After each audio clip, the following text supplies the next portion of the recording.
The Goat in the Cornfield. Eli Thorne was just 19, a young farmer from Iron Ridge, Wisconsin. Lived alone on his late father's land, 40 acres of corn and silence. His only companions?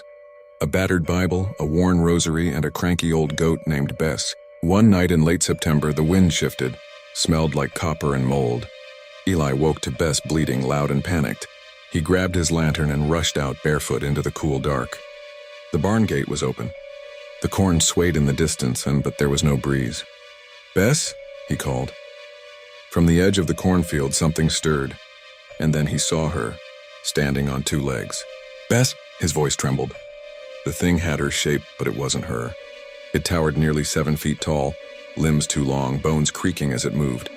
Antlers sprouted from its head, blackened and twisted like burnt trees. Its mouth hung open, lips split, full of jagged teeth. The eyes were the worst, familiar and empty at the same time. It stepped forward. Eli stumbled back. The lantern flickered, the creature charged. He screamed as it crashed into him, knocking him flat.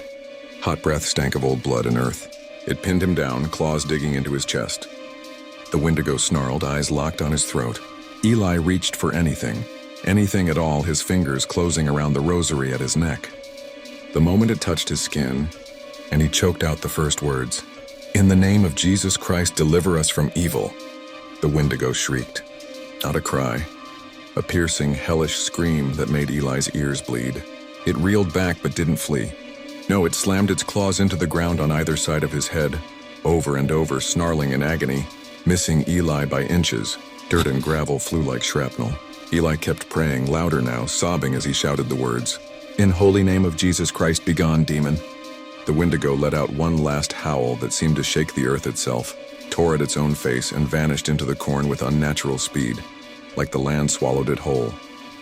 Eli scrambled to his feet, shaking, weeping. He ran home barefoot, bleeding, half naked, locked every door, boarded every window, crawled under the covers, still clutching the rosary to his chest. He never found Bess, but some nights just before dawn, the doorknob jiggles, and he hears claws on wood,